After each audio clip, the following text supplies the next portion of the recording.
Hi friends, బిల్డింగ్కి foundation చాలా చాలా ఇంపార్టెంట్. అలాంటి ఫౌండేషన్ వీక్గా ఉంటే మరి ఆ బిల్డింగ్ నిలబడుతుందా, పడిపోతుందా? అట్లాగే ఇంటీరియర్స్లో కూడా మీకు మెటీరియల్ అనేది చాలా చాలా ఇంపార్టెంట్. ఆ మెటీరియల్ అనేది మనం ప్రాపర్గా సెలెక్ట్ చేసుకోకపోతే మనం ఎంత డిజైన్ చేసినా, ఎంత ఫినిషింగ్ చేసినా, ఎంత ఖర్చు పెట్టినా అది నిలబడదనేది మీ అందరికీ అర్థమవుతుంది.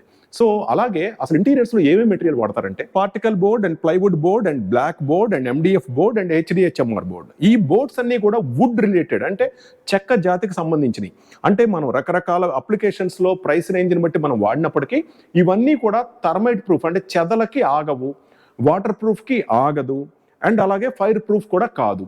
సో కేవలం ఇవన్నీ కూడా రెసిస్టెన్స్, అంటే కొంతకాలం మాత్రమే తట్టుకుంటాయి. సో ఇప్పుడు WPC విషయానికి వస్తే ఇది పాలిమర్ రిలేటెడ్, చెక్క రిలేటెడ్ కాదు కాబట్టి ఇది 100% thermite proof, 100% water proof, 100% fire retardant. So 100% సేఫ్గా ఉంటుంది.